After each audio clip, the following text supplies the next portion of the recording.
When we went to the cashier counter, an Iraqi soldier with a gun in his hand, ऐसा बैठा है, he was checking the size of your trolley bag and saying this much dinar. Took out his gun, put straight on my head and said, "This is no more Kuwait. This is Iraq.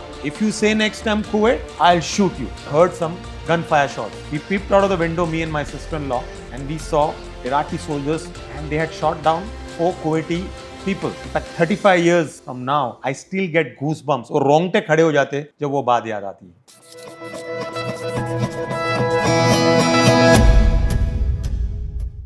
So let's go back to August 1990. You were just 19, living in Kuwait. What brought you there and what was life like back then? I remember vividly about Kuwait because I never wanted to go to Kuwait. I was having a jolly good time in Bombay, making around 10,000 Indian rupees and had my friend circle and was having the best of life in Bombay. But I remember my brother saying, "Yeah, Anis, you come over, you will make much more than what you're making in Bombay."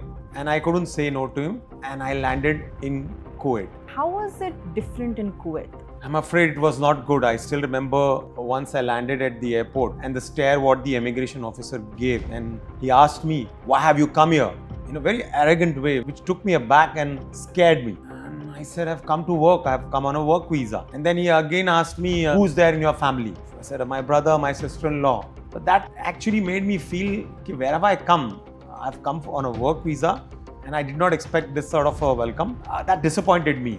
Honestly, the first experience of landing in Kuwait was not good. Did that impression change over the next few months of living in Kuwait? Not really.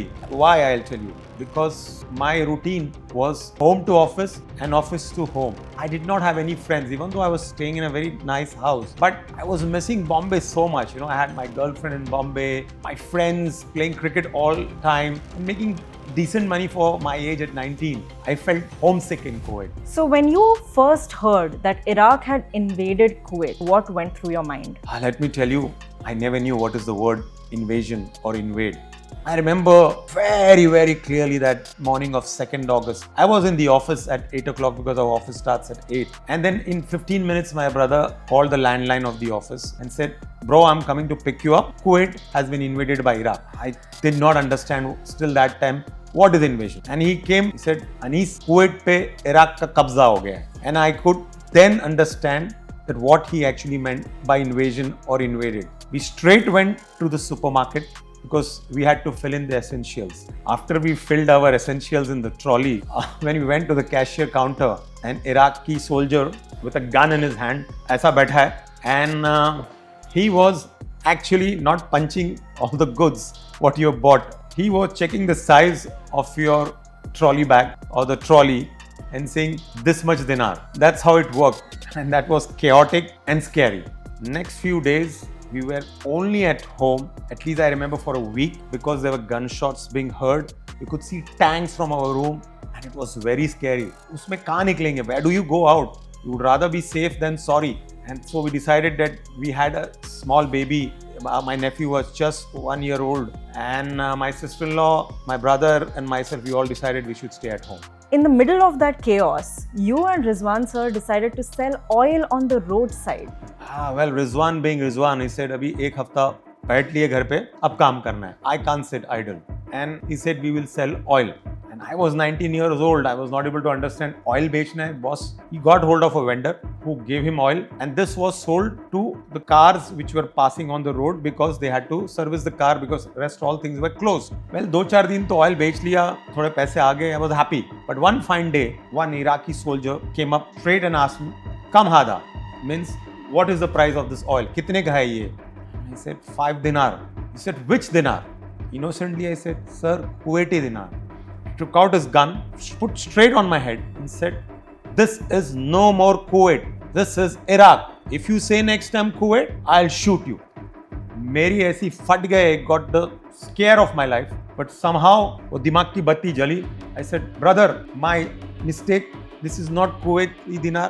This is Iraqi dinar." उसने सीधा एक मेरा can उठाया और वहाँ से निकल गया. I ran straight home. I said, अब ऑयल बिल नहीं बेचना है, ये जान के लाले पड़ सकते हैं. आज 35 साल हो गए. In fact 35 years from now, I still get goosebumps और रोंगटे खड़े हो जाते जब वो बात याद आती है. That was as I mentioned, very scary moment. And when I went home and shared that experience, my sister-in-law said, no more selling oil on the road. But Rizwan बोले यार लाइफ में ऐसे उतार चढ़ाव आते हैं, डरने का नहीं. And he said it with a smile. Said कोई बात नहीं, आपको ऑयल नहीं बेचेंगे, अभी हम लोग सोशल सर्विस करेंगे हमारे इधर इंडियंस के लिए. There were more than 1.7 lakh Indians in Kuwait at that time. But communication बंद था. So I remember he took me to the embassy and we could see a lot of Indians coming there asking for some hope as to how they could reach out to their relatives back home. तब रिजवान भाई ने बोला हम लोग Telegram करना शुरू करते हैं.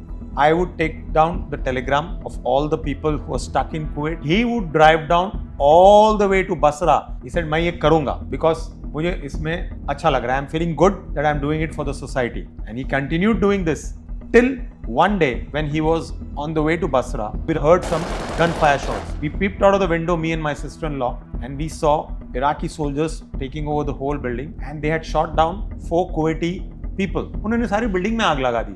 My sister-in-law started crying. Says, no, call your brother. How do we reach my brother? He was on the way to Basra. As soon as my brother came, my sister-in-law said, we are not staying here. We are going back. So then at this point, did you decide to leave immediately? Oh yes, we packed our bags and we decided to go by car. 4 of us decided अब निकलना है. Of course हमारे साथ हमारे neighbours थे, उनके साथ consult किया, वो लोग भी बोला चलते हैं.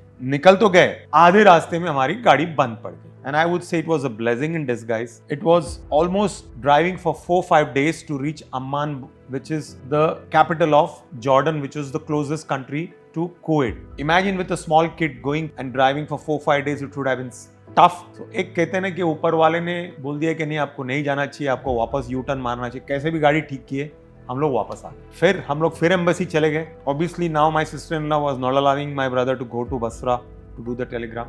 We were trying to check with the embassy people कि भैया अभी बाहर कैसे निकलना. And I remember during that time the Prime Minister of India was VP Singh and India's Foreign Minister was I.K. Gujral. And he had flown down all the way from India to Kuwait to give assurance to all the Indians stranded there कि आप सारे Indians को मैं बाहर निकालूंगा. I have the support of the government and all of you will be safely taken out. So which was something very nice to hear. But what happened was they were giving priority to family first. So in the family from our side when our turn came, they said my brother, my sister-in-law, only the son, my nephew could go. Then my brother put his foot down and says जाएंगे तो हम चारों साथ में जाएंगे वरना नहीं जाएंगे. So the embassy people said you'll have to wait. जब आपका टर्न आएगा तब, अभी आप नहीं जा सकते. That showed how important is family. And even though I was 19 years old, my sister-in-law hugged me and says, हम आपके बगैर नहीं जाएंगे. That's very heartwarming to hear. So finally आपकी टर्न कब आई? तकरीबन 2 महीने बाद आई. मुझे याद है हम लोग 1 अक्टूबर को निकले. इन्वेजन हुआ था 2 अगस्त. 1 अक्टूबर को हम लोग बस में बिठाए गए फाइनली चारों जन. And we were taken to Basra. हम लोग एक रात को बसरा एयरपोर्ट पहुंचे. वहां पहुंचे तो पता चला कि हमें फ्लाइट से जो जाना है वो अगले दिन के लिए पोस्टपोन हो गई क्योंकि वो इंडियन फ्लाइट नहीं थी, वो इंडियन एयरफोर्स का प्लेन था. तो अभी रात में करना क्या एयरपोर्ट पे. तो वहाँ दोस्त बनाए और हम लोगों ने ताश खेली. मिंडी कोट या 2-3-5 कहते हैं ना. टाइम कैसे पास करना, बिकॉज नींद तो आएगी नहीं, बिकॉज एक डर है कि बाहर निकलना है. प्लेन में जब तक बैठेंगे नहीं तो अपने आप को लाइट हार्टेड रखना है. ये क्वालिटीज थे मेरे भाई की, दिल जीतना और दोस्ती करना लोगों के साथ. तो कार्ड्स खेले और फिर धीरे धीरे आंख लग गई. सुबह में जब 10 बजे फाइनली प्लेन में बैठे तो पता चला कि एयरफोर्स प्लेन क्या होता है. एयरफोर्स प्लेन वो होता है वो बाकड़े के जैसा, जहाँ पे तुम सब लोग एक एक लाइन में बैठते हो. ऐसे नहीं कि सीट है एक के पीछे एक या एक लाइन में 3 बैठे हो. तो वो भी एक्सपीरियंस कर लिया. जब तक वो प्लेन टेक ऑफ नहीं हुई दिल की धड़कनें तेज थी, बट फाइनली जब टेक ऑफ हुई जान में जान. So sir, once you were back in India, how was life like? मुझे याद है जैसे हम लोग बॉम्बे लैंड हुए, वो भी 2 अक्टूबर 2 अगस्त और 2 जनवरी, ये 2 नंबर बहुत इंपॉर्टेंट है. 2 जनवरी को मैं कुवैत आया था. 2 अगस्त को सद्दाम साहब इराक के कुवैत को इन्वाइट कर लिया और 2 अक्टूबर को जो गांधी जी का बर्थडे है हम लोग बम्बई पहुंच गए. तो बम्बई तो पहुंच गए, हमारे पास कुछ रुपए थे जो हमारी जो गाड़ी थी जो 10% प्राइस में बेची थी, वो जो पैसे मिले थे फर्नीचर और गाड़ी बेच के, दिनार जो मिले थे, तो एक्सचेंज हाउस में गए बॉम्बे एयरपोर्ट पे. तो मुझे याद है तब 1 दिनार का 72 रुपये मिलते थे. बट एक्सचेंज हाउस के पास गए तो बोलते कि भैया अभी 1 दिनार का 25 है. सर अभी तो हम लोग आए कुवैत से, एक का 72 मिलता है, 70 दे दो. बोला सर अभी कुवैत की कोई पहचान नहीं है, there is no identity of Kuwait. Kuwait रहेगा या नहीं रहेगा हमको नहीं पता. 25 मिल रहे लेके निकलो वरना ये भी नहीं मिलेंगे। तो ये हाल था। तो इमेजिन करो जो भी दिनार थे हमारे पास हमको 25 रुपए के भाव में निकालना पड़ा। तो फिर सर आप दुबई कैसे पहुंच गए? जैसे मैंने बताया कि रिजवान भाई तो दुबई आ गए और उनको अपना खुद का स्टार्ट करना था कुछ बिजनेस। तो बोला कि अनीस यार मैं तेरे बगैर स्टार्ट नहीं करूंगा, आई नीड यू। बोला भाई कुवैत के एक्सपीरियंस के बाद मैं कान पकड़ रहा हूँ, मुझे गल्फ में नहीं आना है। और उस टाइम पे मैं यूरेका फोर्ब्स में 20-25 हज़ार रुपए कमा रहा था एक्वागार्ड बेच के। बट भाई बीइंग भाई ने बरोबर मेरे को बाटली में उतारा, अनीस तू यहाँ 25,000 कमा रहा है या लाखों में कमाएगा, आ जा दुबई। मना नहीं कर सकता था भाई को।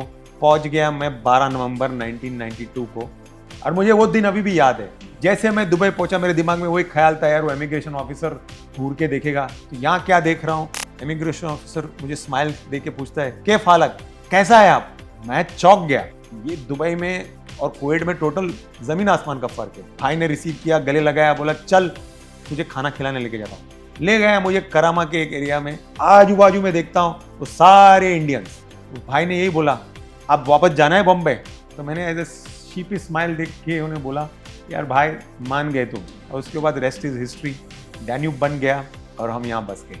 Sir, what message would you like to leave for young people listening to your story today? ऐसे तो मैं बड़ी बड़ी डींग मार सकता हूँ। मुझे याद है जब ये हादसा हुआ था कुवैत में, हम सबकी फट गई थी, जाहिर सी बात है, जान हलक पे आ गई थी। बट उसका दूसरा साइड अगर देखूंगा ना, हिम्मत मर्दा तो मदद खुदा। अगर तुम्हारे में हिम्मत है you fight ways to get out of it. और वही स्टोरी है साजन ब्रदर्स की और काफी लोगों की जो कुवैत से बाहर निकले और अपना अपना जरिया बनाया। कुछ लोग कुवैत में बस गए बट हमारे नसीब में शायद दुबई लिखा था। वो कहते हैं ना डैन्यूब की पैदाइश दुबई में लिखी थी। Of course lot of hard work, मेरे भाई का विजन था, अच्छी टीम बनाई। तो अगर आप सही विजन और डायरेक्शन से चलो आपको कोई नहीं रोक सकता।